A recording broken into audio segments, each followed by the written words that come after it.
This is How About That Podcast, a show dedicated to all things Dallas Cowboys. With both objective and subjective perspectives, How About That Podcast is your place to hear about America's team. Now, here's Joseph Hoyt and Danny Morales. So I was on the Twitter the other day, and I saw a video come up, and it was a video of a guy making Dr. Pepper wine. He was fermenting Dr. Pepper weeks time so that he could make Dr. Pepper flavored wine. One, that intrigued me. But two, I'm wondering, Danny, what non-wine beverage would you like to have fermented into wine? It's funny you said that because I actually saw that same exact video. And as someone that enjoys an ice-cold Dr. Pepper myself, particularly with Taco Bell, the new Cantina menu, I was intrigued with the Dr. Pepper. That was kind of my first thought, would be Dr. Pepper. But what else would be good fermented? I know. I think he did Baja Blast too. Did you know there's a Diet Baja Blast now? There's no need for that. There's no need. What is the equivalent of like a Diet Baja Blast, where it's like, hey, we're taking something that's really bad for you, but making it a diet version? Like, what in life is that? Like, I'm trying to figure a good comp for that or a good analogy. A Diet Baja. Well, side That's note, that's like going to a college. That's like getting a law degree from like Strayer University or something. You know, that's it is.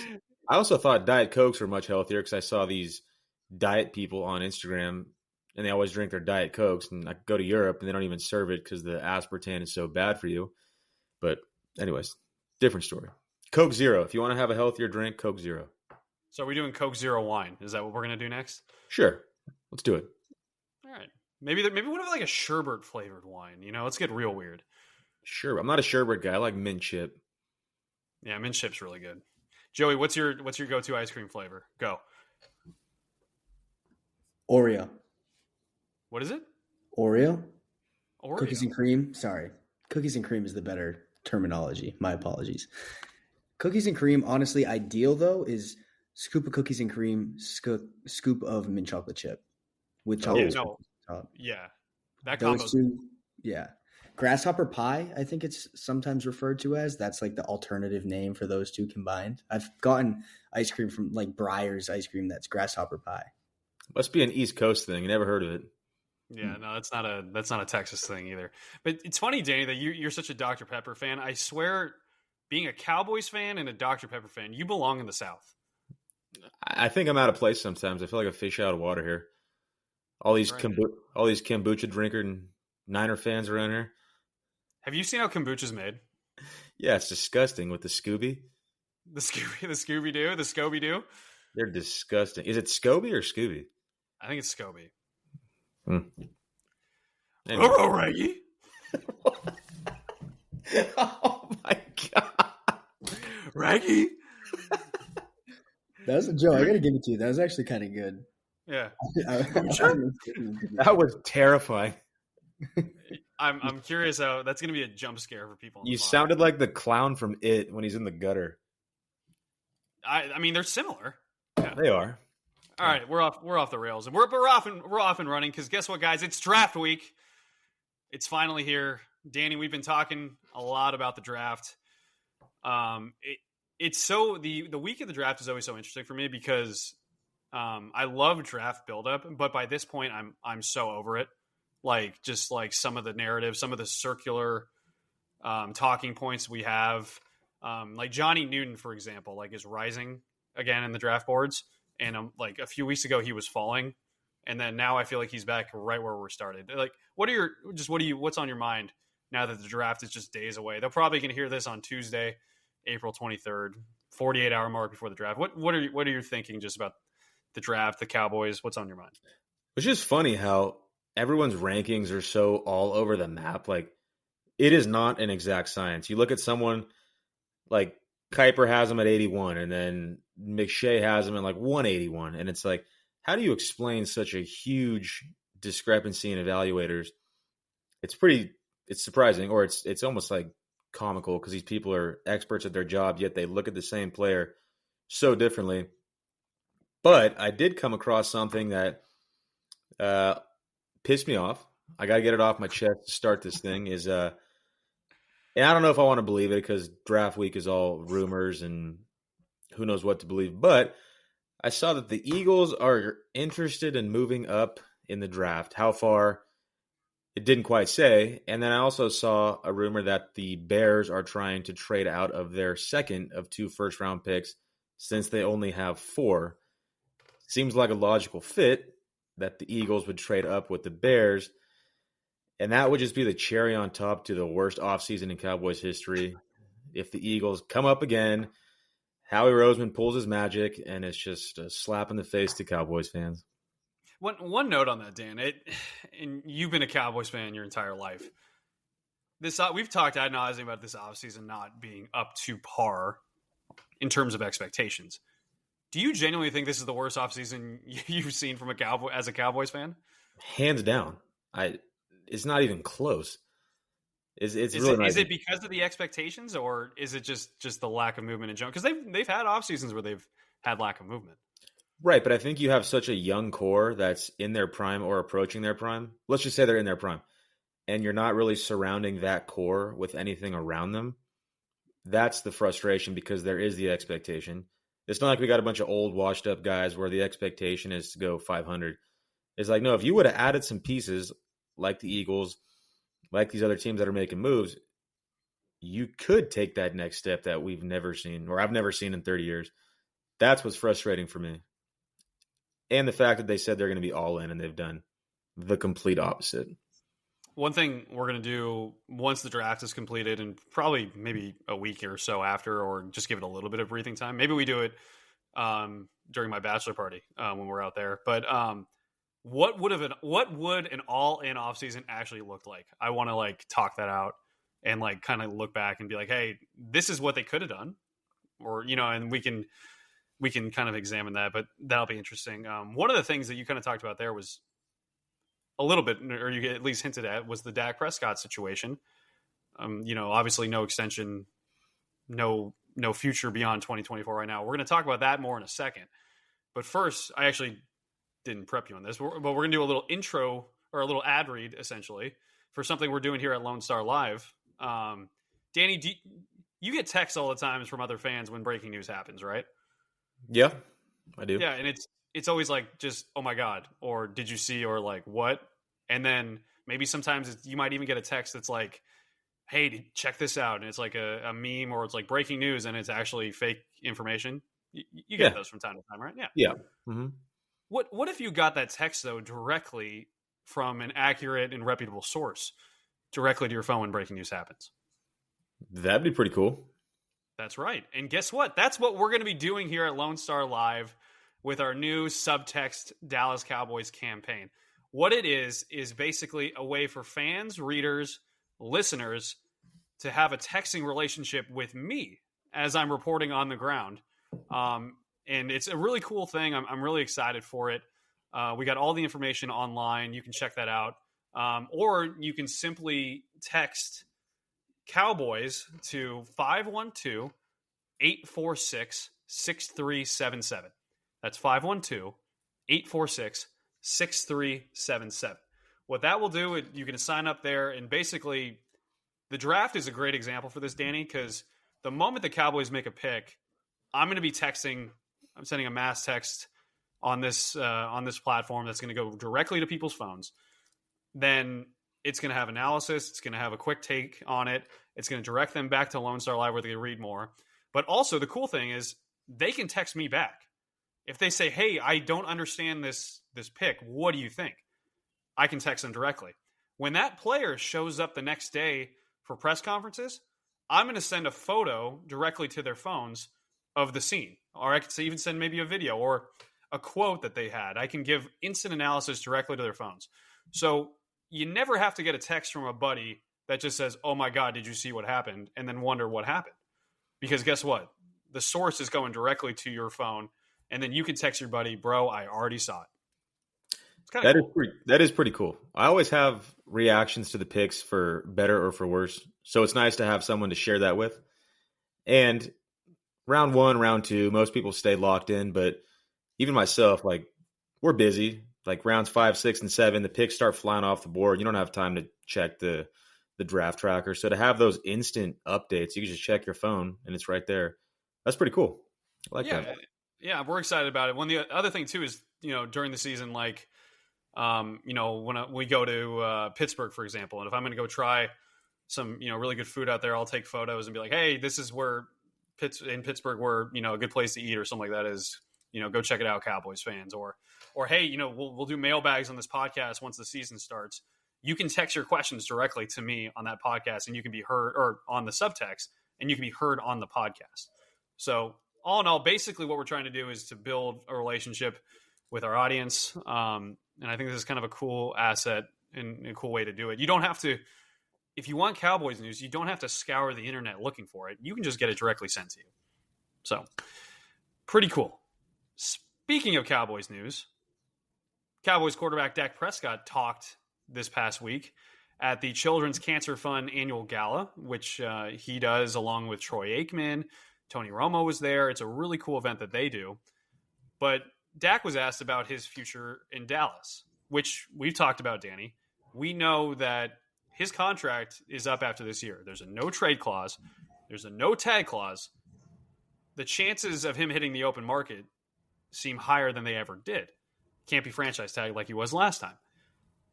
Before this, Dak has kind of spoke optimism, like, hey, we're in a great place. We understand the process. It is what it is. We'll get it done, right? Well, the Cowboys didn't extend him to reduce his cap hit this year. They did agree to a restructure that added more voidable years, but only for a $5 million relief. Now we're at the point in the offseason where any type of extension doesn't seem likely because it doesn't help the Cowboys in the current time. So we're looking at the possibility of him going to 2025, not under contract with the Dallas Cowboys. And up to this point, he's been pretty, hey, that's that, but it's fine and whatever it is, it's all good. Here's what he said at the Children's Cancer Fund Gala last Friday. He said that he's not thinking about it. I'm leaving that up to my agent and Jerry Jones. When those talks begin, I'll get more involved. He did say that they had talks with Jerry Jones. He had talked with Jerry Jones, and there's no gray area in that sense. We'll address moving forward as that comes about. He also indicated, though, that there have been no contract negotiations started between the two sides. None. They have not discussed numbers yet. And he was asked the same question that Jerry Jones was asked at the Combine earlier this offseason. Jerry Jones was asked, do you fear a future without Dak Prescott? Jerry said, no, I don't fear that because, I have other things to fear, like building the roster. And then he said, we can get an extension done with Dak Prescott. We can resolve that situation if we want to.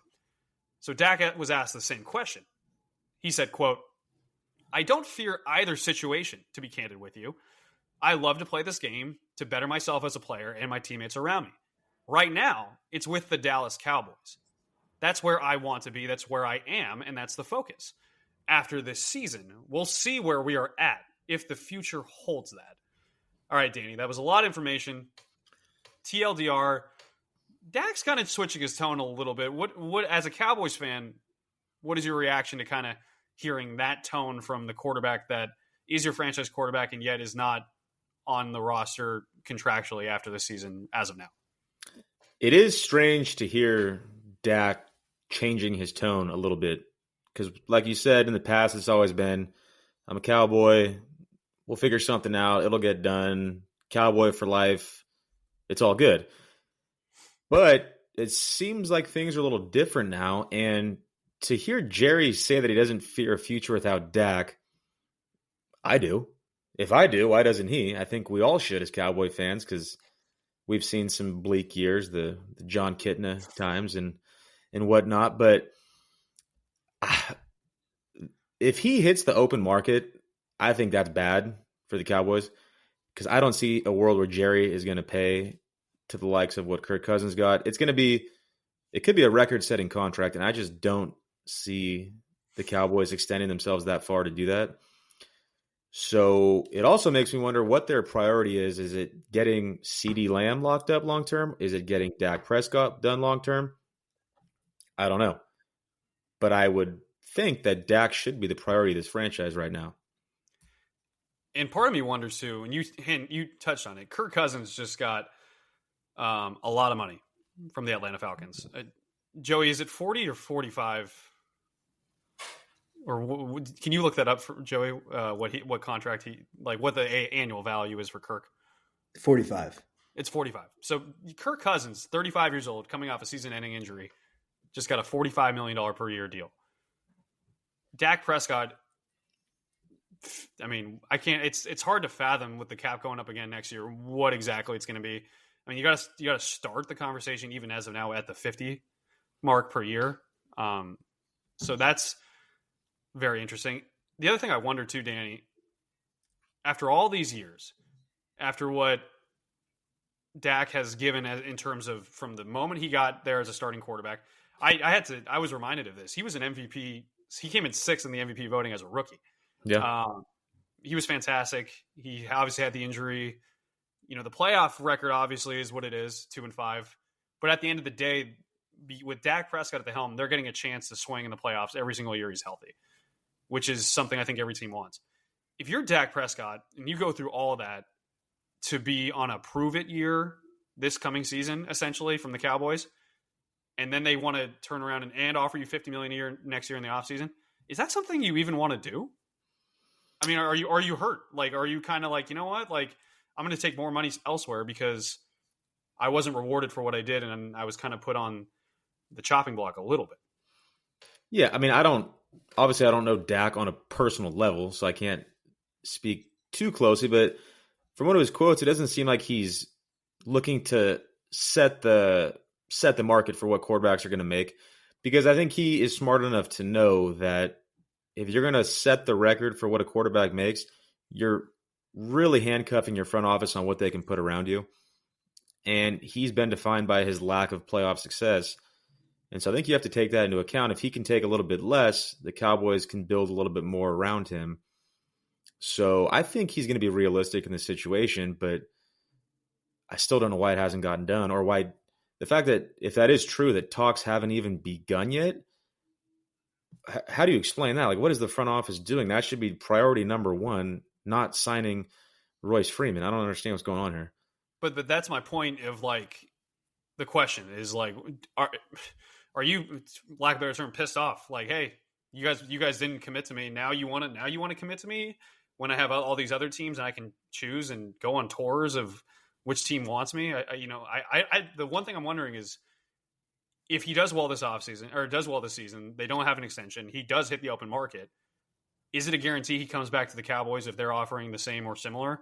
Or he's like, you know what, I committed, you guys didn't commit to me, and now I'm out.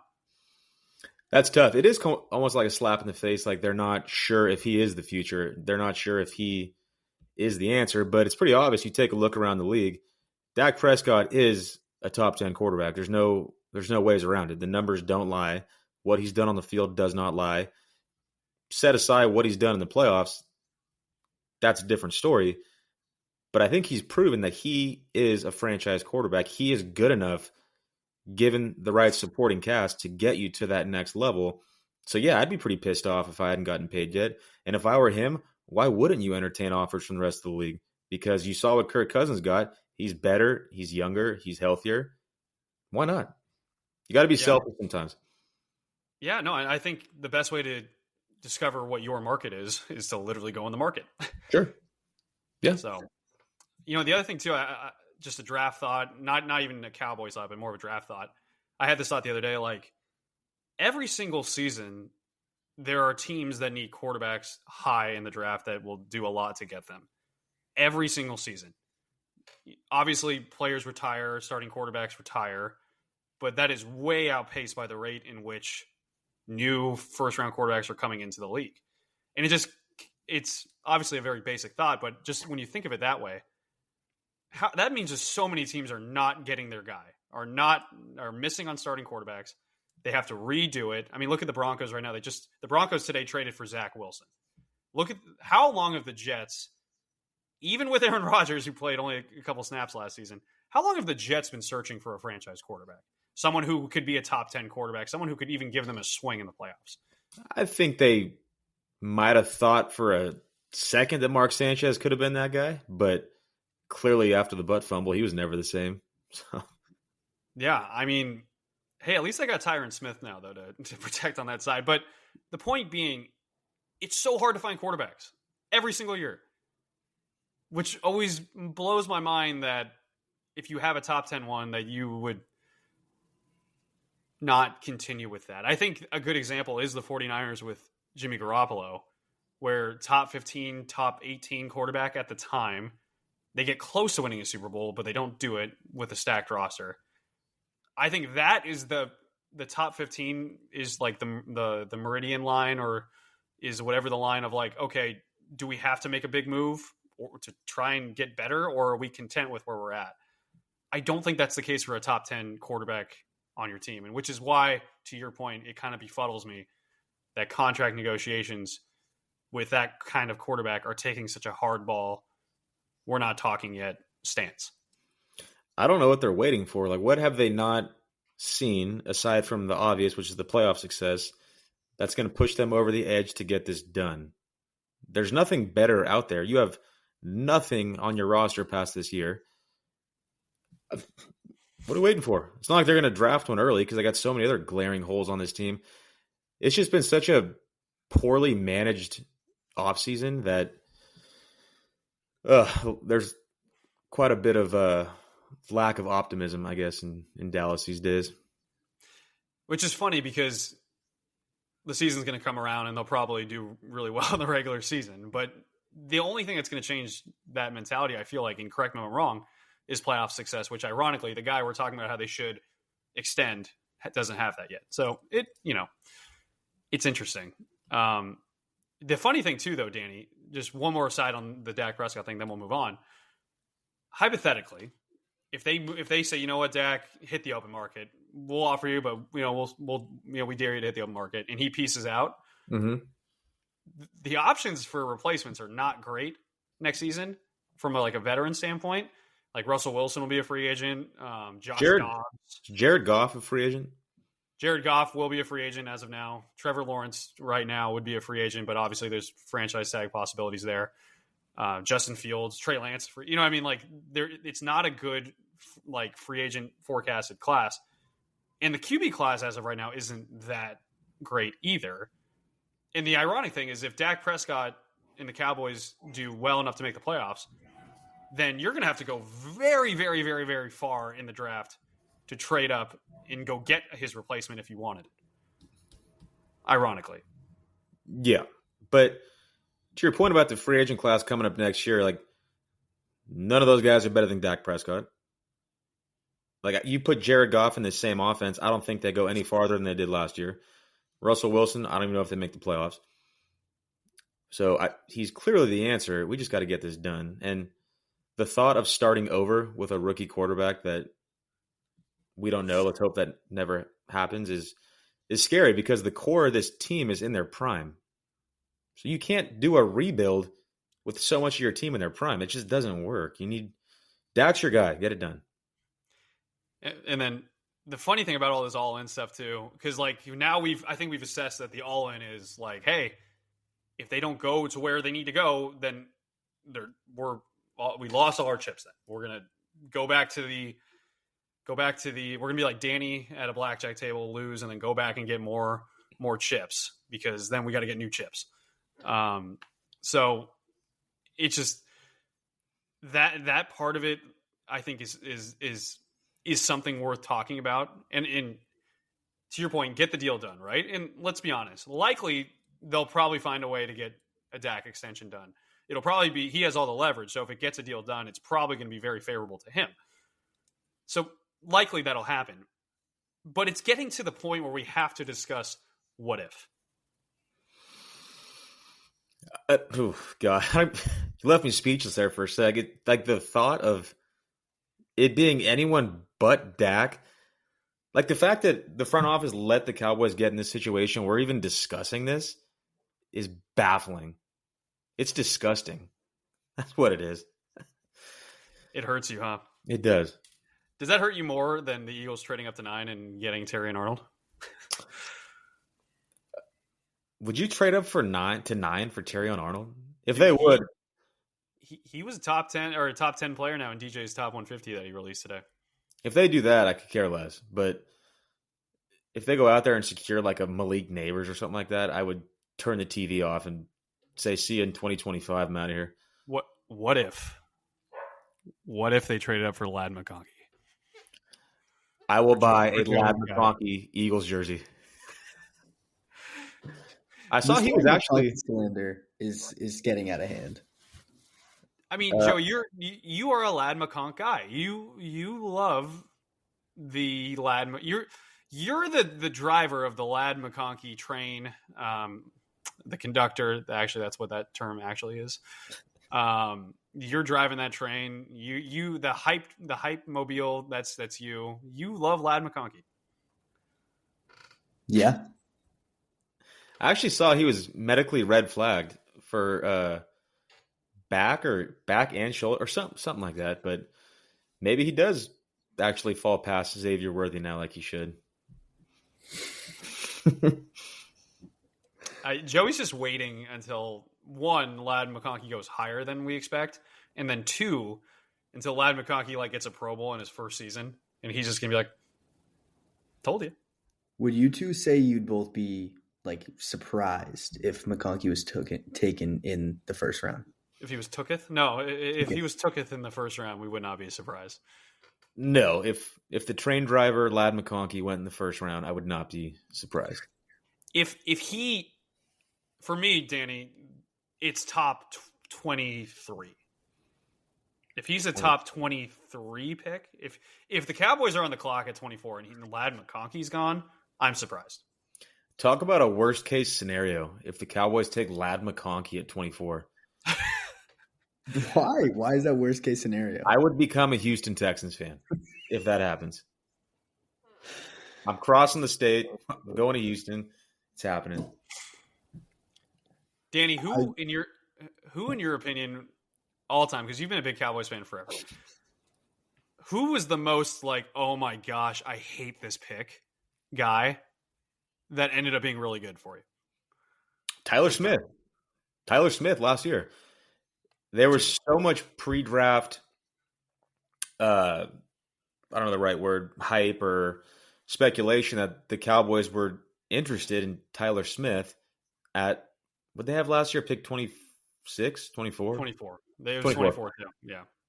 Yeah, and then to see all the highlights and all this stuff and all the holding penalties and Tulsa, smallish school, and then the fact that they took him, I was pissed. My coworkers give me shit. They go, "Ha, you guys took some guy from Tulsa that has a bunch of penalties," and it worked. That's the beauty of the draft. Speaking of guys that the Cowboys have been connected to, let's move on to talking about one Jonathan Brooks from Texas, running back for the Longhorns, the follower of Bijan Robinson, tore his ACL. Still ran for 1,100 yards this season. Even, it's funny. I noted this in the story I wrote today on Lone Star Live. You should check it out. The last collegiate snap he ever took was in the Big 12 title game, actually. Remember Steve Sarkisian, even though he was hurt, let him suit up and then put him in. Chris Romeo style. Shout out to Chris Romeo. Remember when we did that when we won CCS, Dan? Sure do. Mm-hmm. Knee brace and all. Knee brace and all. So that was his last snap. Could his next snap be at AT&T Stadium as well? I've talked to sources that have indicated the Cowboys have high-level interest in Jonathan Brooks. Adam Schefter also reported on Monday that he would be surprised if Jonathan Brooks made it past Dallas in the second round, which is kind of where I've heard that's where the interest mostly is. There's a big connection with the Cowboys. Dr. Dan Cooper, is the one who is the team physician for the Cowboys. He did Jonathan Brooks' ACL surgery. Obviously, there's Texas connections in general, between the Jones family and the Longhorns. Who gave insight into DeMarvion Overshawn last year was Jerry Jones' grandson, who played on the team. Long story short, a lot of connections, a lot of reasons to believe, based on how the Cowboys have handled free agency, that Jonathan Brooks could have a star on his helmet this time next week. Danny, what do you think about that? Do you think that they need to take a running back in the second round that can be kind of that feature back? What do you think about Jonathan Brooks in general? What are your thoughts? You scared me when you said that report that you'd be surprised if Jonathan Brooks made it past the Cowboys, which you then followed with in the second round, which I'm totally fine with, because had he not gotten hurt, there is a chance that he could have went in the first round. So if you could get the top running back in the draft in the second round, I'm okay with that. If they take him at 24, that's a different story. I think that, I wouldn't say it's a horrible pick, but I think there's a lot better ways to spend pick 24. So if you get him in the second round, that's great. Personally, my opinion would be you wait until pick 3 or your third pick or that 5th round to take a running back. That's just my take on the position. But you can't argue he's the top running back in the class. He can do it all. Like I said, had he not gotten hurt, he would have been a first rounder. He's the consensus top guy.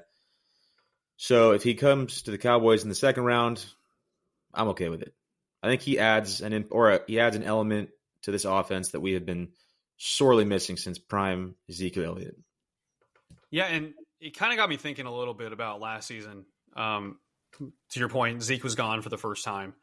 They had Tony Pollard, who excelled the year before, being, the pairing with Zeke. The change of pace. Yeah, as a change of pace guy.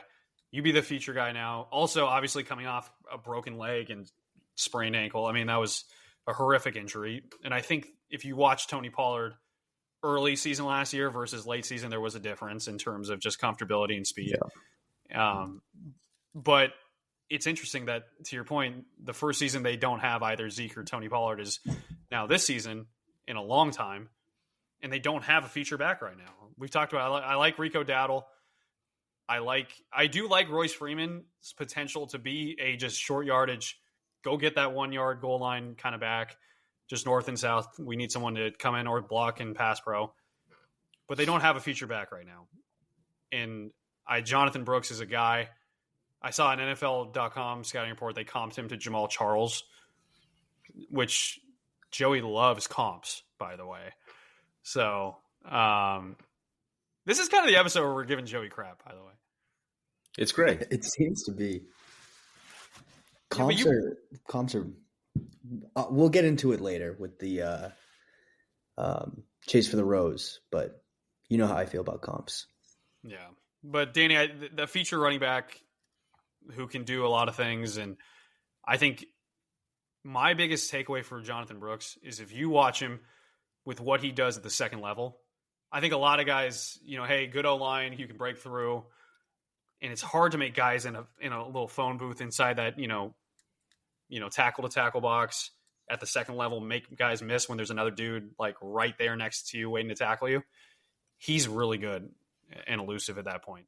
No, and I get that for sure. But if you watched the amount of times Tony Pollard never even made it to the second level, not because of his own wrongdoing, because of missed blocks, because of Biotish getting bulldozed into the backfield, because your guard situation, they were getting bulldozed. Like, he really didn't have a whole lot to work with a lot of the times he got the ball. So, again, kind of like Dak in the playoffs, I think Pollard was wrongfully criticized for his lack of production because of the lack of holes that he was provided with.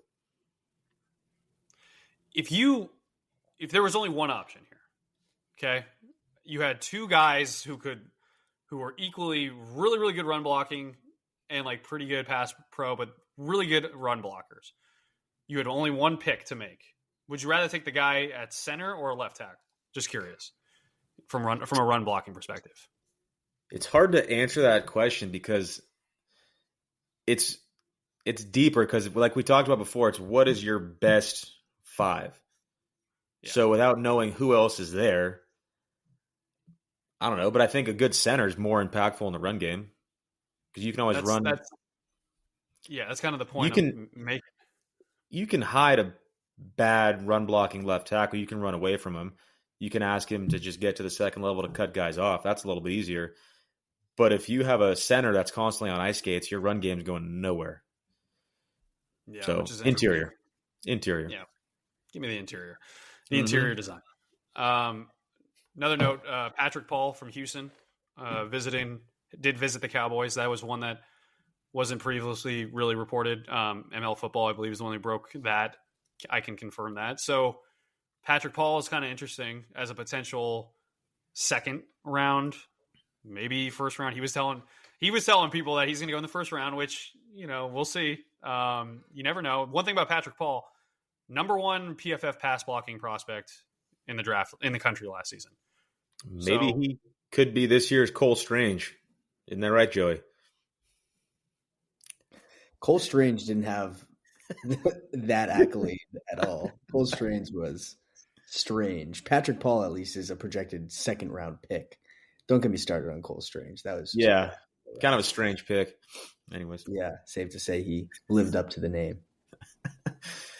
Is he still starting for the Patriots, by the way? Yeah, I think so. He wasn't terrible last year like he was his rookie year. So who knows? Maybe there's still hope for the undersized left guard out of Chattanooga, but we'll find out. As an undersized left guard myself, there's a chance. Danny, I've been meaning to talk a little bit about your career as a left guard. How much did you weigh your senior year? Like 202, 203, depending how many PB&Js I crushed in the morning. How big was Vita Vea when you had to block him that year? Ooh. He was a sophomore at the time, and he wasn't a sophomore? He was only a sophomore. Yeah. Oh my God. Do you remember when they put him at running back and it took like 5 of us to tackle him? It was like the Little Giants all over again. That's what it looked like. Yeah, dude. He obviously wasn't as big as he is now, but he was, I don't know, 6-something, 220, 225 maybe. I think he was bigger than that at that point. As a sophomore. Yeah. That didn't go over well. Just curious, who was the toughest guy you ever blocked, or hardest guy to block? Or do you remember what team, maybe? Oh God, it's hard to say just because that wing T offense we ran. Like, rarely were you going head up on anyone. You were back blocking. You were cutting him at the knees. I was pulling. Well, we did pass a lot, Dan. Would we have 4 pass attempts in the entire season? It was something like that. It was beautiful. We led the league in QB pressure rate because we were 4 for 4 on Pass Pro. Anyway, analytics. All right. Well, but yeah. So brought up Patrick Paul because that's a guy that could be a second-round pick, right? Mm-hmm. And it got me thinking. We've talked so much about potential first-round picks for the Cowboys.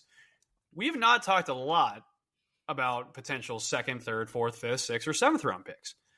I figured that we would do a quick run-through, position by position, of a guy or two from the mid or late rounds, depending on kind of what you're feeling, as someone that you think the Cowboys should be interested in. Of note, on LoneStarLive.com, you can check out full articles for every single position doing this exact thing. I give early, mid, and late round options. So I'm going to give a couple of these. We'll go by positions. I'm not going to give every single one of them because I want you to go check out LoneStarLive.com because we're awesome. And yeah. So Dan, you guys talked a little bit about quarterbacks in the mid and late round, so we're not going to touch that. I think you and you agree that Jordan Travis makes sense. There was someone else I think you liked too, right? I like Sam Hartman as a backup, but again, with the limited amount of picks that you have, I think I said this before, anything before the 7th round is just too rich for my liking on the position. But hey, if Jordan Travis fell at around 7, he's pretty toolsy. I'd give him a chance. I think one thing we say about quarterbacks as it pertains to the Cowboys in this draft, it's not a bad idea to take one at some point, to have at least one guy on contractually on the roster in 2025.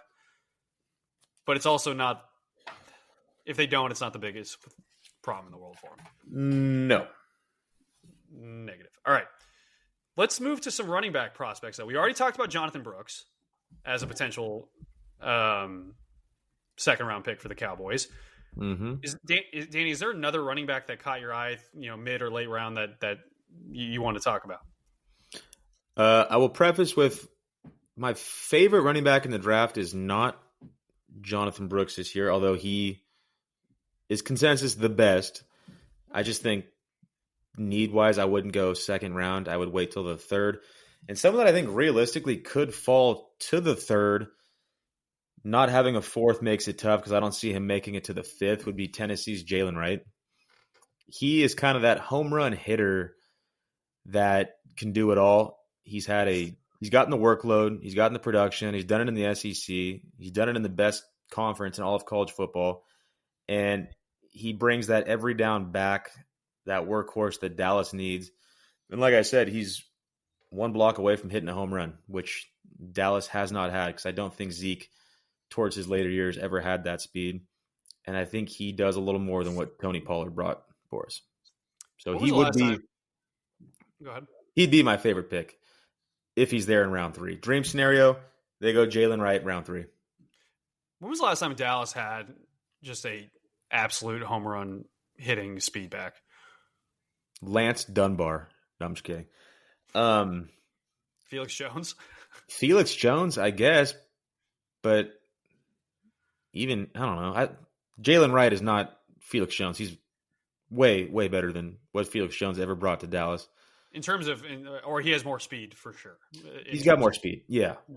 Mm-hmm.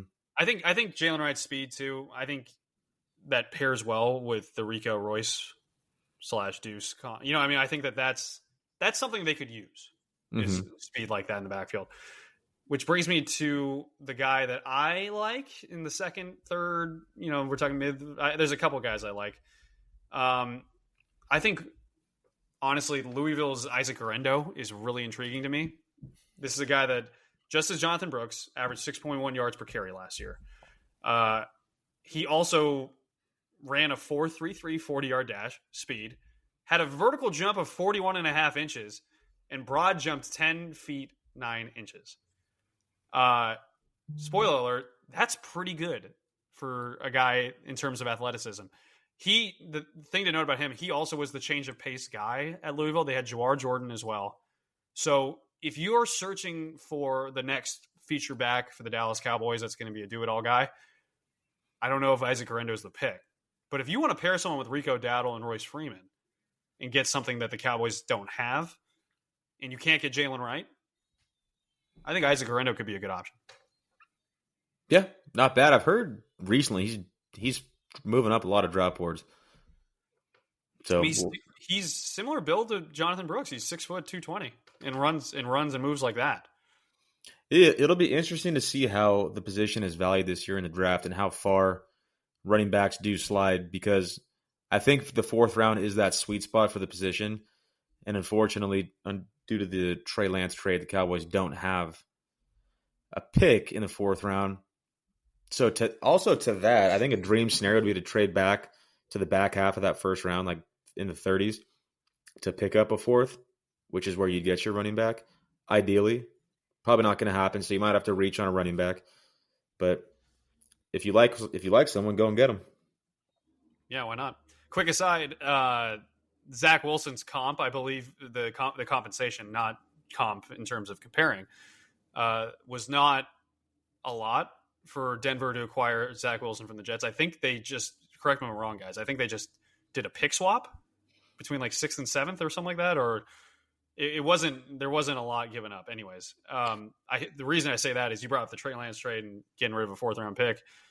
Same draft as Trey Lance with Zach Wilson. The value on that, especially for a team that's not picking up his 5th-year option, continues to kind of look worse and worse every day. Speaking of worse and worse, I don't know what's worse, the fact that they acquired Zach Wilson or those new uniforms they got today. They're bad. Those are pretty bad. Oh, boy. The throwbacks, though, are so cool. Oh, those are awesome. But, oh, God, those are so ugly. They look like UTSA.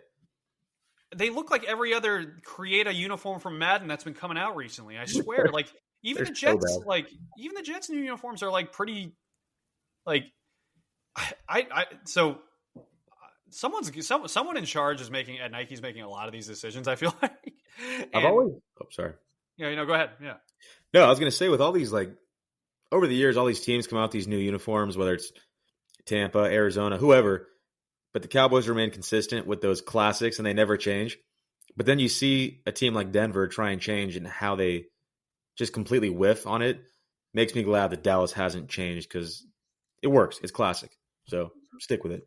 No, facts. Or even if you're going to do something, like, have elements of it that have already worked, in my opinion. Like, I think just if I don't know where this craze for, like, we have to keep refreshing uniforms with, like, very mediocre, uninspired, like, tones and it just is. And then there's always the hype videos too. Like, I was watching that hype video when I saw it and I was like, oh, these might be cool. This is a cool hype video. And then just like no hype. Not to get too far into this uniform talk because we got to talk these picks, but the Houston Texans, that leaked helmet with the H, is that legit or is that fake? Have you seen that? I don't know. I think I've seen video. Joey, have you seen anything about that? You said the Texans helmets? Yeah. With the H on them. It's like what is it, blue or It's blue, and then I've seen they also have chrome red face masks. So I don't know what to believe. There's so much stuff getting leaked. Well, the logo that was on that H, you saw the Texans post the day after, right? It was Cal McNair, the Texans owner, going like this with his dog, wearing a Texans hat that had that new H on it. Oh, interesting. Okay, that's pretty. So that H is going to be on the new uniform. Got it. Okay. You know what else I hate about the Broncos uniforms? Did you see the 5280 on their helmet? That's like the area. That's the area code, I'm assuming, right? 5280 is the area code, Danny? I don't know. Danny, how many area codes have 4 numbers? Joe, I just worked like 4 days straight, please. That's how the elevation is mile high, 5,000. 5,000. That's right. But it's so just like it's just not good. It's so forced. It's like I don't know. Put that on the on the side maybe or something. Like the fact that it's just like every single time that Bo Nix or Zach Wilson or whoever it is going to be a quarterback, he's going to get under center. That nose tackle opposing him is going to look up, and he's just going to see like 5280. And I'm like, that's just not cool. I don't know. Can we edit out the fact that I asked if that was the area code? No, God, doing no, a mile high. No. I don't know. I thought maybe the higher the altitude, the lower the area code. I don't know. Hey, man. Denver. All right. No, linemen. Back to linemen. No, we're moving to receivers. Receivers. Okay. All right. Who's a late round guy that you like, Dan? I got 2. So the first one, for everything I saw, round 4 or 5. Again, Cowboys don't have a 4th round pick. 5th round sounds about right for this guy. And that's Johnny Wilson out of Florida State. And it's just strictly because it'd be fun. That's kind of the theme of this podcast is fun picks. And people have talked about putting him at tight end because of his lack of speed and the fact that I saw places where he was 6'6", and some listed him at 6'7". So bottom line is he's big. He's a big target. He's got, it was like 100th percentile wingspan, 96th percentile arm length. 4'5", 240, gigantic catch radius. So he brings something to the Cowboys that they don't really have is that red zone threat aside from Ferguson. But I think that'd be a fun pick. I don't know. What do you think about Johnny Wilson? Well, I like the idea of taking Johnny Wilson. You mentioned 6'7", right? Yeah. Athletic, can move. Theoretically, can be a jump ball guy. Quick aside, I did some research on Keon Coleman, who also made some spectacular catches, great jump guy.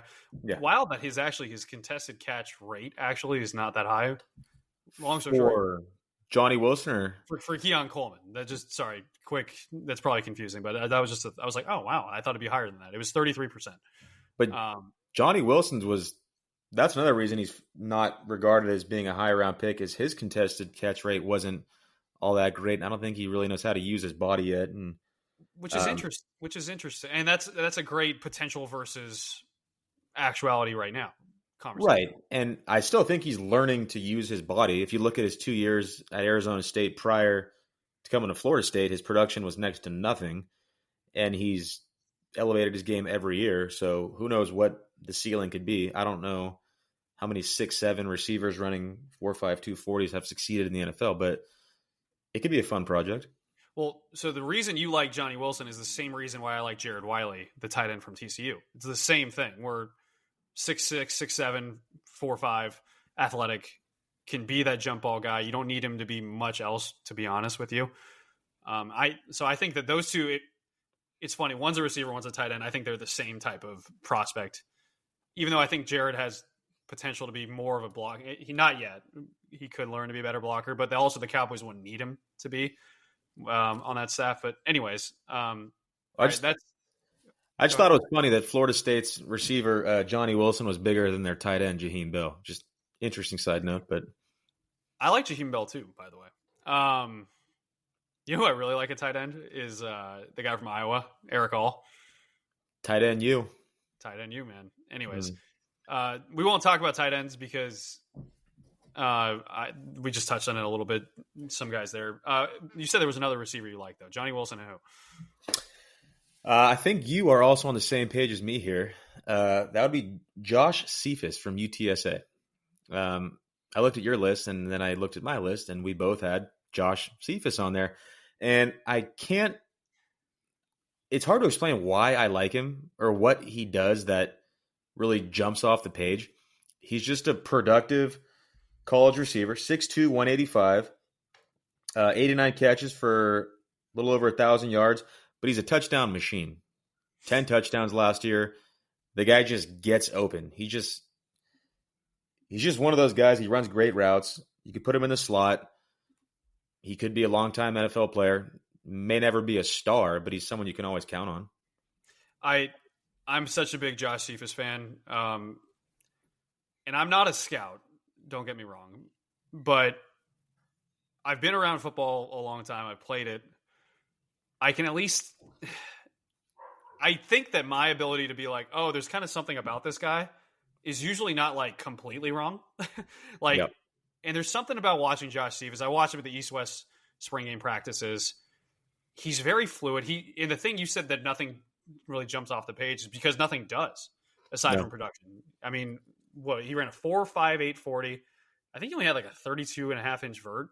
I looked at all his measurables and numbers, and like nothing was above like 50. But like that's I don't know. Like that's what I like about him. There's nothing flashy. He's just a good all-around receiver, and if you can get him in like round 6, it's a pretty good pick. Yeah, Dane Brugler is the beast, which if you haven't checked that out, you should. Had this synopsis kind of conclusion about Josh Cephas. Quote, overall, Cephas isn't a burner and is only average after the catch. But his body control and quarterback-friendly ball skills are better than several pass catchers currently playing on Sundays. I think that he's a guy that could step in and make plays day one and make the team for Dallas. But let's move on. We talked about tight ends a little bit. I don't think we have to go there again unless there was someone you really, really want to talk about. No. I mean, Jaheim Bell is one of the guys. And again, I was also going to preface, if we did talk about tight ends, that the fact that you took Schoonmaker last year, Ferguson emerged. If they use any of their draft picks on a tight end this year, that is a complete waste. So not disregarding the position. It's very important, but I don't think it's worth talking about. All right. And we've talked ad nauseum about offensive tackle prospects in the first round. But what about one later round, mid or to late round guy that catches your eye? There's a couple I like, but since there's been such a strong connection with Tyler Guyton to the Cowboys, rightfully so, he's a stud. Everyone's going to be wrong. I can't wait to say I told you so. But if you look on the other side of the line, his teammate wasn't bad either, and he's kind of getting overlooked because Tyler Guyton's getting all the hype, and it's Walter Rouse. So I was watching some Oklahoma stuff. I'm an Oklahoma fan, and I'm watching Tyler Guyton, and I'm like, oh, that left tackle's pretty good. And I dug a little deeper. 4-year starter at left tackle at Stanford, 6'6", 313. The guy's a biochemical engineering major, all academic Pac-12. So he's got the brains. He's got the tools. I think his comp was – I'm not seeing it, but it was Cam Fleming. So if you can get a Cam Fleming to be your swing tackle, former Cowboy, in round 6, 7, I would feel much better going into the year having him as my swing tackle as opposed to Chuma Edoga, which we all know how I feel about him. So Walter Rouse, that's my late round pick right there. I don't know who catches more strays on this podcast, Joey Aliberti or Chuma Edoga. It's pretty close. I feel bad. He's never done anything to me. He's such a nice guy, dude. And he did what he was supposed to do last year and stepped in when he was called upon. But does he have a biochemical engineering degree? Clearly, I don't. A biochemical engineering degree from Stanford? No, he doesn't. Does he know how many numbers are in a area code? He probably does. Some people are wondering. One note on Rouse, to your point. 5 pressures allowed last season, 0 sacks at left tackle for Oklahoma. Note, he was not the blindside guy because Dylan Gabriel's lefty. That doesn't, that's just a little note. But he was fantastic. The guy it's funny you brought up someone else who's being overlooked on the same offensive line. That was my thinking too. Roger Rosengarten, I think Roger Rosengarten is a stud. He was my other one. Troy Fowden gets a lot of credit and deservedly so. But that was the nation's best offensive line last season, the Joe Moore Award winners for a reason. And I think that right tackle was pretty darn good too. Had 8 pressures allowed last season, no sacks as well. I think that if you look at obviously the competition they went up by the end of the season, some really good names. Oregon had some good pass rushers. They played them twice. To not allow a sack there is pretty impressive. I think that that's a guy. I think if you don't take a tackle in round 1, you're signaling that you might move Tyler Smith there, right? But I still think there are a few guys that you could get away with by saying, hey, we're going to let this rookie 2nd or 3rd round pick compete with Awesome Richards, Matt Waletzko for one of the tackle spots. And I think you could get away with that with Roger Rosengard. So I think that's best case scenario here is you address that center position, whether it's Barton or JPJ in the first round. And then you pick up a Rosengarten who might be going a little bit earlier than Walter Rouse. But if you can get a guy like Rouse to compete with Asim Richards or Waletzko or Chuma, let them battle it out. Keep Tyler Smith at guard. Your first round pick is your center. I think that sets you up nicely going into the season. I agree. All right. Interior offensive line. We talked about JPJ. We talked about Graham Barton. Give me one guy quickly that is another option for you late that you kind of like. When I think of interior offensive line, the first word that I want to see in a scouting report is nasty or mean. And I saw this guy was referred to as, quote, an asshole on the field, which I'm all about. And a 3-year captain, started 57 straight games. That's versatility right there. He's a great finisher, a great puller.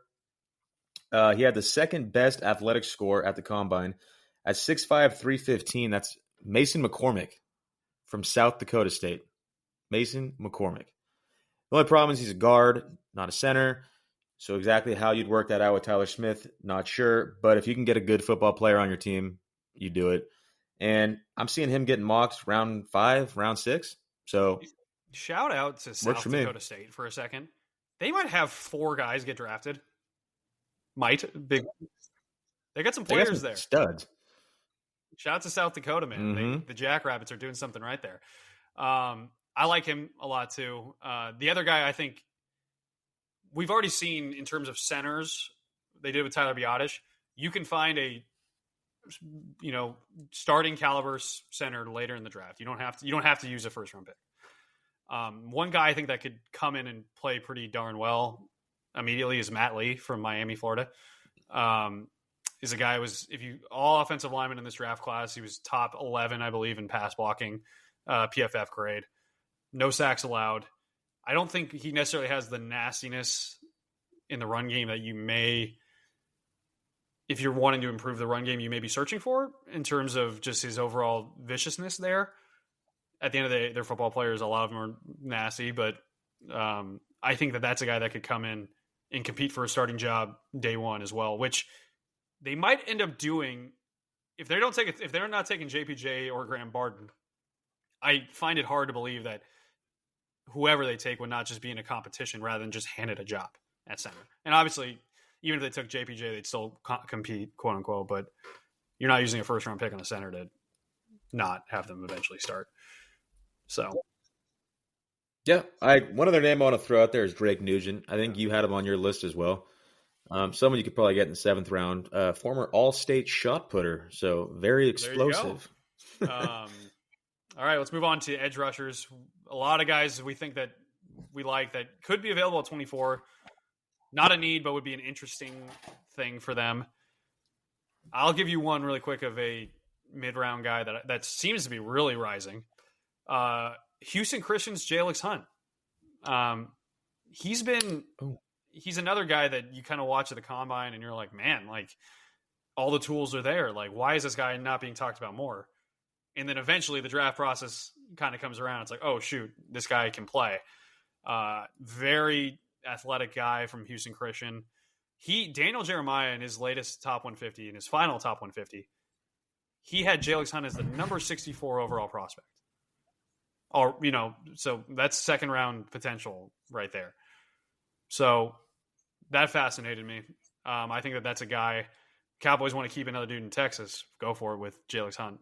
Anyone that edge rusher wise stood out to you? Yeah, one quick point on Jalix Hunt. I've seen him listed at linebacker too, so kind of some position versatility there. But when looking at the edge class, I was looking at someone in the mid round, someone that would fit with the Cowboys or when they would target that position. And I was thinking round 5 or 6 would be the sweet spot. And I'm not sure if this guy's going to fall because he's moving up a lot of draft boards, and that's Ole Miss's Cedric Johnson. And one list that I think is always fun to look at and hasn't always panned out, Mozzie Smith being an example so far, is Bruce Feldman's freak list. This guy made Bruce Feldman's freak list. I'm not sure the exact percentage of body fat, but this guy is shredded.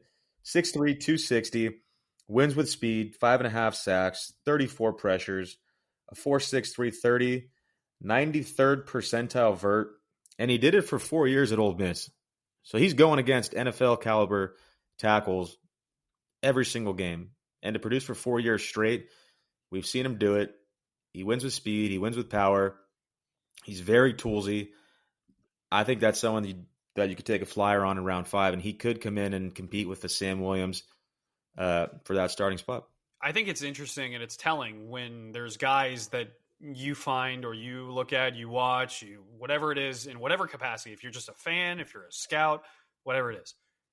And then you look at him and you watch him and you're just like, how is this guy not higher in terms of like external analysis and boards? Mm-hmm. Obviously, we're not privy to the boards unless Jerry Jones wants to flash a picture of the board again at the press conferences this year. But yeah, no, I think that could be that the way you're talking about it makes me seem like you had that reaction. Yeah. So yes. All right. Let's move on to interior D-line. I'll go first on this one. The guy I don't think is getting enough attention, and I think he's fantastic. I'm also a little biased in the situation. Brandon Dorlus, I think, needs more attention, the Oregon defensive tackle. It's one of those things where, like, I watched him a lot as an Oregon fan, right? And he was Oregon's best defender, I think, over the last couple of years. Just was dominant in the line of scrimmage. Kind of one of those guys, too, where, like, oh, dude, Oregon needs a big play. Who's going to make it? Against Texas Tech, they nearly blew it. Brandon Dorlus comes in, gets a pressure, forces an interception. He's a guy that's fantastic. So I knew that just from watching, right? But then what you watch forces you to do research. Did you know that Brandon Dorlus was second among draft-eligible defensive linemen, all of them, or defensive tackles in terms of total pressures last year? He had 42 in 334 pass rushing snaps. So that's, for an interior defensive lineman, that's pretty good. Only one guy had more, and that was Illinois' Johnny Newton, who's rising back up the draft boards again. And he had 43 in 402 pass rush snaps. So it goes to show that Dorlus had a better pass rush win rate, essentially. Maybe that's not the exact definition, but less pass rush snaps, more pressures that came from that. I think that's a guy that would be a steal. I like Dorlus. But I think I've said this before. I don't think the Cowboys have necessarily a problem getting to the quarterback. It's stopping the run. And with him being between a 5 technique, a 3 technique, is he an edge? Is he what's he going to be? He's a little bit light. Is he the best fit in Dallas? Maybe not. Great player. I'd love to have him. To my player, this isn't sexy. This isn't fun. It's what we need, and it's a late round pick. It's not really going to cost you much. 6, 7. His teammates getting all the attention in Illinois. But this guy was a team captain. This guy got it done. And initially when I was looking at D tackles, the name I wanted to talk about was Nelson Caesar out of Houston. But then I thought about what would make the most sense or what would help this team the most. And then I quickly changed it to Keith Randolph Jr. from Illinois. 6'5", 300-pounder. Wins with pad level, doesn't get moved. He's a run stuffer. But 49 tackles from the defensive tackle position. The guy's in the backfield. So I think he can fill that Jonathan Hankins void that they haven't filled. So they're expecting that. I'm assuming them not re-signing Jonathan Hankins speaks volumes to what they think about the growth of Mozzie Smith in year 2. Is that's more snaps that's going to open up for him. But if you can get Keith Randolph in the 6th or 7th round to compete with Mozzie or commit on those rundowns or your goal line downs or to stop that tush push, I'm all about Keith Randolph. Maybe they like Carl Davis, Dan. Maybe that's why they said Hankins can go. He got re-signed, didn't he? Carl Davis, yeah, he's back. Iowa, correct? Ooh, I don't know. I think he went to Was Iowa. he Iowa? Don't quote me, but I'm 99% sure Carl Davis went to Good Iowa. for you. Yeah, Iowa. Nice job. I was thinking one of these days, because Joey, one thing we love to do, me and Dan have done in the years, I'll be like, I'll name a player and I'll say name that college. I was thinking we should do a flip thing where it's or we could just play that game later on. That could be kind of fun. Speaking of Iowa, sorry, that reminds me of something. You asked me a pick that the Cowboys made that you didn't like, and I said Tyler Smith. Chauncey Golson out of Iowa was also another one that the big board is always just sitting on your screen. It's always best player available, all Kuiper's guys, and there was a ton of names. And I should know this if he was a 3rd or 4th round pick. But anyways, there was a ton of good players left on the board, and they took Chauncey Golson. I had never even heard of him before the pre-draft process, and that was one of the ones where I was like, really? Chauncey Golson hasn't really developed into maybe what they envisioned quite yet, but I think they have high expectations for him this year based on their free agency, what happened in free agency. So they're going to need Chauncey Golson. Maybe this is the year, Dan. No, they need Randolph. The Illini. All right, moving on. We'll move this a little quick because we're kind of been taking a long time. Linebackers. The guy I think this is not a flashy pick. I think UTEP's Tyrese Knight. Tyrese is nice. I think Tyrese Knight is a guy that, with the new kickoff rules, you need someone who can fly around in space and just make tackles. I think that's a guy who could excel in special teams, and I think if he could develop into a linebacker that could get some serious playing time eventually too. I think he led all draft eligible linebackers in tackles this past season. To be honest, the pronunciation on this guy, I'm going to botch. Guy? It's a tough one. Washington linebacker, Adefawan Ulafaccio. How did you make his name sound Italian? Ufaccio. He's actually from Anchorage, Alaska, which kudos to him because I don't know how many NFL guys are from Anchorage, Alaska. I don't know if he was born there, he lived there. Anyways, a 0-star recruit walk-on at Washington, injury-riddled career, but athletic freak, 9.54 on the raw scale, which is pretty good if you're familiar with that. 4.56 40, 32 and 7/8 inch arms. I think he's good for today's NFL, where linebackers are asked to do a lot more.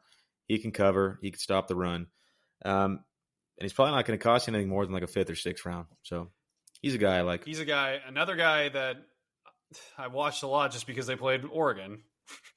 Athletic freak, yeah. No, one of those.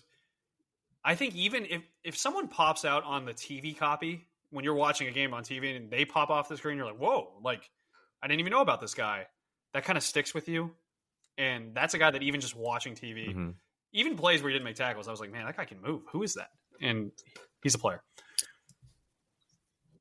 My theme I've noticed is team captains. Almost every single player I've picked is a team captain, which I think speaks volumes about a player's character and what his teammates think about I him. feel like that was a weird flex on you as an evaluator. Like, oh, look, I found all these team captains.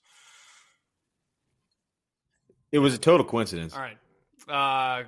Danny, give me a corner or slash safety. Someone in the secondary. I have a corner and I have a Let's go safety. both. What would you prefer? Oh, first? First. Corner. I'll give you a corner. Are you a Netflix guy? Yeah. Did you watch Last Chance U? Did you watch the one in I Independence, did, Kansas? Yeah, but I don't remember a lot of it, to be honest. So then you would know who Kamal Sounds Haddon is? familiar. I'm not even sure if he was on the show, but he did go to Independence, Wild Kansas. lead up. We're talking about how we're pressed for time here, and you're just doing this long windup for the short walk or long walk, short pier there, Dan. Anyways, Tennessee corner, 6'1", 197, a later round guy, but he's physical, big man press corner. I think he could bring something to the Cowboys secondary we don't currently have, is that physical, big-bodied corner. I know size isn't everything. Nashawn Wright being as tall as he is hasn't really worked out, so you can't fall in love with the size, but you can't argue with the production. 2 interceptions in 2022, 3 picks last year, 8 pass breakups. The guy's a ball hawk. I like him. If you can get him in the 6th round, absolute Then you steal. have a safety, yeah. Well, I thought you All wanted right, to go. I'll I didn't go wanna quickly with a corner and a take safety. the spotlight. Corner, Michigan's Mike Sainster. I cannot say his name, but slot corner, as the kids say, that guy's got that dog in him. Cowboys already have a Michigan slot corner, nickel corner, and Jordan Lewis. I think you continue it. I know Oregon. I know Cowboys fans get a little like, now when you say Michigan, man. But I think that he's a stud. Safety is a guy that I watched in high school when he's at Frisco Lone Star High School, and he didn't have a lot of offers, but he made so many plays. And I was like, why is this guy not getting recruited? And that was Air Force's Trey Taylor at safety. Whether he, I don't think you're asking him to come in and replace Malik Hooker or anything like that. But that's a guy who just seemingly kind of keeps getting better as he goes. Jim Thorpe, award winner, I believe. I know he was a finalist. I think he won the Jim Thorpe this year. No one talks about it because it's a guy from Air Force, but he's fantastic. All he does is make plays. I watched him in the East-West Shrine practices. He's got great intuition. Some guy I watched in high school, and I was like, this guy, I don't know why he's not getting offers. Saw them with Air Force. I'm like, cool. And then you kind of check back, you're like, oh, wow, he's doing really, really well. Someone that just kind of gets it, I think. I think that he's fun. I think he's related to Ed Reed. I think I heard that. I don't know about that. Check that. I think I heard that. Anyways, my safety is James Williams out of Miami, a later round prospect. Kind of fell in love with the size on this one. 6'4", 231. Could be an outside linebacker, could be a box safety. But losing Jaron Kearse, this guy kind of fills in that void. Like I said, at 6'4", 230, he's got the coverage skills, but you can also put him in the box to help with the run game. The Cowboys addressed getting bigger. Well, 6'4", 230 at the safety position, that's about as big as you can get. And in the 6th round for someone that was a 5-star prospect and top 15 nationally out of high school, I think that's worth a shot right there. So, yeah, James Williams. Guys that were were elite 5-star guys that kind of are still going to get drafted, but are not getting drafted high. I always find that interesting. Like Austin or Xavier Thomas is another one. I know he had dealt with some injuries and stuff, but if they're a 5-star high school recruit, it signals they're elite athletes and have great projectability. And if they had enough production still to warrant getting drafted, even if it's late, even though it wasn't a mind-blowing amount, I always think that's kind of interesting to take flyers on those guys. But we'll see. You were right, by the way. Trey Taylor, Ed Reed's cousin. Don't doubt me, Joe. Shout out to Trey Taylor and Ed Reed. And I mean, That's wild. So good for him. All right, Joey, really quickly before we move on, do you have just someone that I didn't prep you for this, so there might not be an answer, but any mid to late round guy where you're like, oh, I just love watching that dude play? Well, I do want to bring up with Mike Samers still. He's a Mass guy. He grew up about 50 minutes near me in the same town as my roommates, which I thought was always cool. So I'm interested to see his career path, but just mid-round guys that I loved to watch. I don't really have one for you off the top of my head. You want me to just give you a list of Oregon guys and you can pick one? Yeah, that would be perfect, Joe. That's all. Oregon is no. I know he's not really a mid-round guy. I do think Braylon Trice is going to have a good NFL career. He seems like he's more of like a mid to late second round type of guy. Are you spiting me because I said Oregon, so you just picked a Washington guy? Like, my mind kind of went to Pac-12, and I was like, who's really good in the Pac-12? Braylon Trice kind of dominated Oregon, and therefore you kind of set yourself up. I like Braylon Trice. All right, let's move on to. I don't know if the audio picked that up. That was a really bad attempt at drum roll.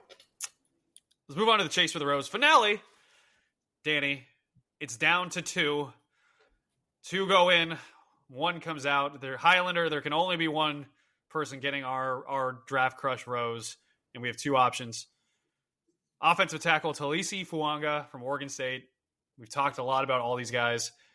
And Texas defensive tackle Byron Murphy II. And Danny, I don't know if you noticed about Byron Murphy right now in terms of guys rising, quote unquote. There's talk that he's going to be a top 10 pick. So, whoa, yes, there's talk about that.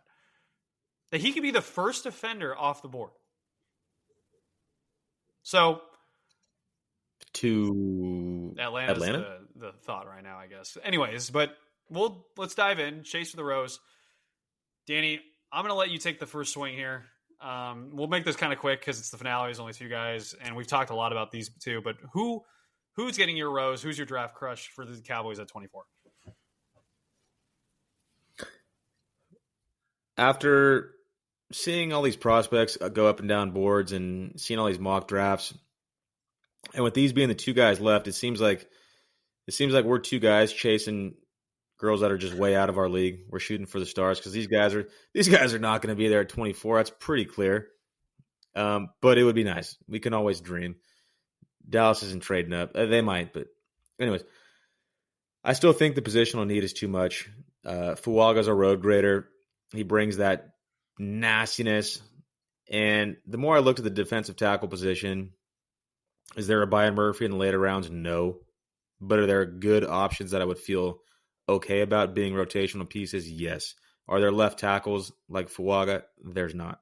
So if you can get a generational talent like him in the first round, he's our guy. Completely changes the offense. Boom. Are you locking that in?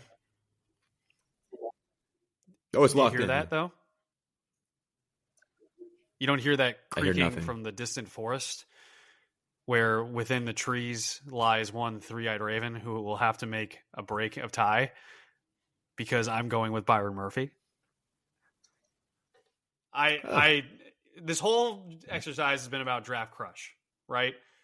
The guy, regardless if we think they're going to be there or not, we tried to make it a little bit realistic with, obviously Caleb Williams wasn't in this field, right? Marvin Harrison Jr. was not in this field. Byron Murphy, though, I just keep coming back to as someone who I think is going to be really, really good for a really, really, really long time. It's not necessarily a need. I'm not going to try to sell the third eye raven on that.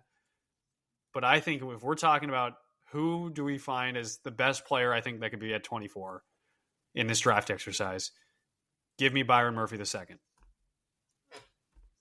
Third eye raven, you've been summoned.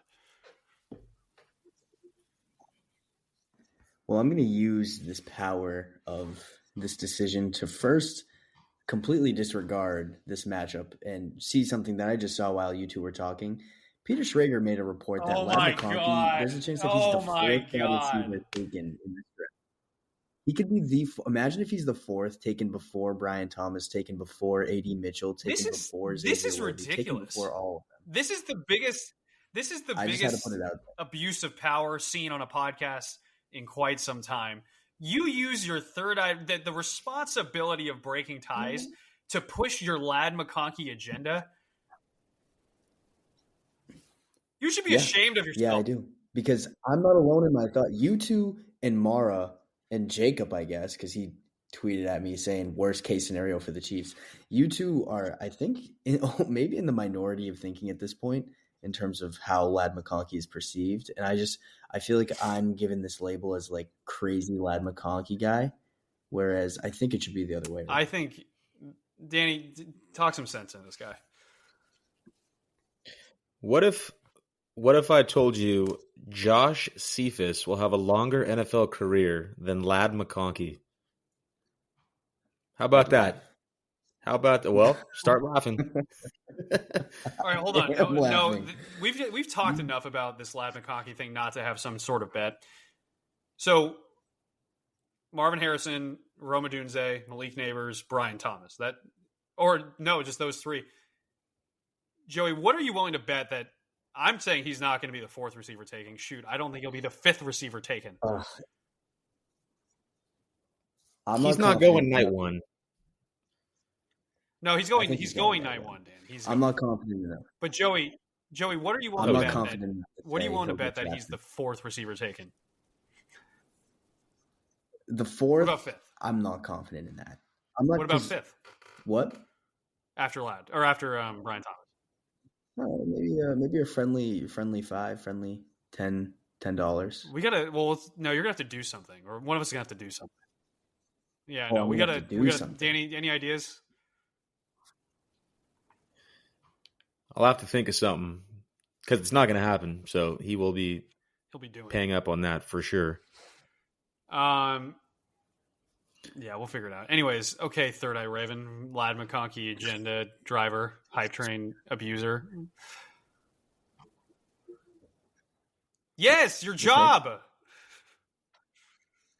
Yeah, well, this all goes back. I don't know if I heard either of you two refer to the phrasing draft crush throughout this final round, which is how this all somewhat started.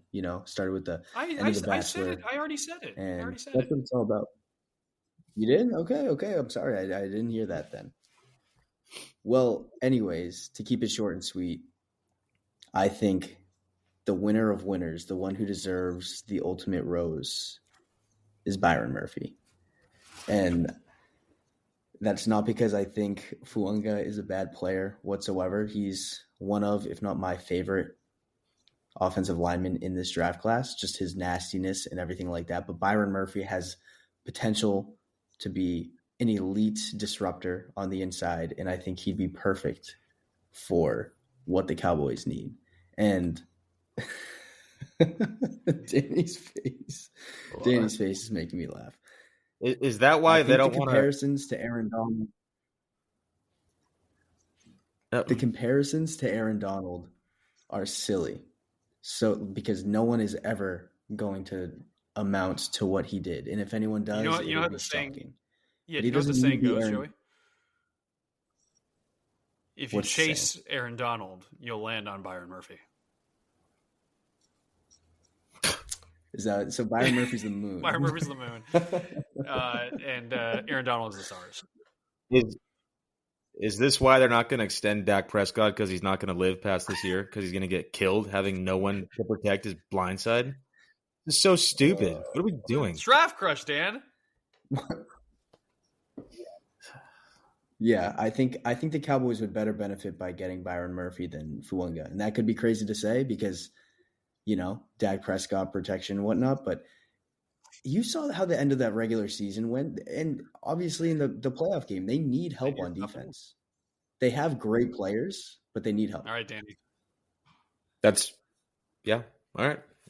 I've been overruled. Wow, That's fine. You took that surprisingly well. Well, I mean, at the end of the day, they're going to take Tyler Guyton at 24 anyway, so it really doesn't matter what we say here.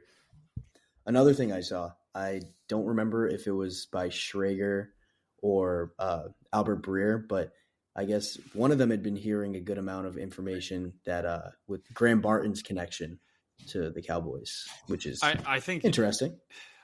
That the possibility of Graham Barton feels increasingly more likely with, not to say that like it's the most likely scenario. It's been gaining steam throughout this process. So would it offend you, Joe, if I told you that I would prefer Graham Barton over Jackson Powers Johnson? Yes, it would come Thursday? Shake me to my core. Well, prepared to be shook, because I just think he's better and he's more versatile, but we can debate that another day. Yeah. All right. Speaking of, so Byron Murphy, the winner of our Chase for the Rose. Congratulations, Byron Murphy, DeSoto's own winner of the Rose, the Draft Crush. Danny is going to get a Post-it note, and he's going to write something on it, crinkle it up, have it in his pocket, and when the Cowboys pick Byron Murphy, he's going to open it up, and it's going to say Byron Murphy no matter what. So there you go. Let's move on to the final segment. It's what's on Morales' mind. Actually, my question, Danny, do you have anything on your mind aside from trying to hypothesize if any other counties or areas across this country have 4-digit area codes? I thought we were going to edit that part out. No. No? No. That's actually probably going to be clipped for social media. No, I mean, what keeps playing in my head is this possibility of Howie Roseman working his magic in. I know we talked about it earlier, but that would be a nightmare scenario if he somehow pulled it off. I don't know how he does it. I don't know how he finagles these GMs around the league to make these stupid deals, and he just loads this roster year after year. So worst case scenario would be that the Eagles trade up, they somehow end up in the top 10. The Cowboys take Ladd McConkey, and I'm a Houston Texans fan for the rest of my life. We switch to a Texans podcast. How about them Texans?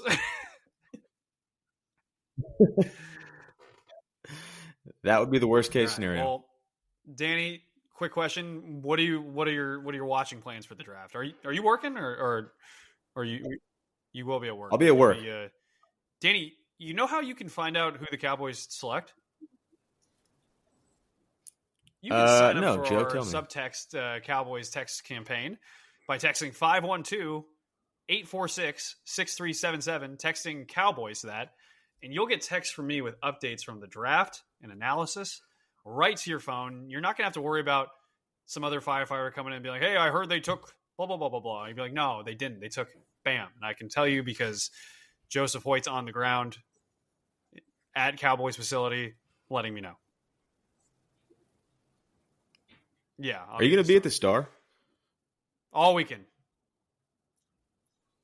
Yeah, I'm jealous. It'll be good. So we'll have a lot of content on Lone Star Live. Please check that out. Joey's going to be working hard too, doing some content, creating some stuff, covering the draft. Please subscribe, rate, review this podcast, share it with your friends. Say, hey, I heard some crazy dude's going to run a Taco Bell mile. You ever heard of that? Well, guess what? He's going to do it. Now, once his nose is good. So, which is a lot better, by the way. But yeah, please sign up for the subtext, read Lone Star Live, review this podcast, and tune in again later this week for another episode of How About That Podcast. Thanks for listening to How About That Podcast.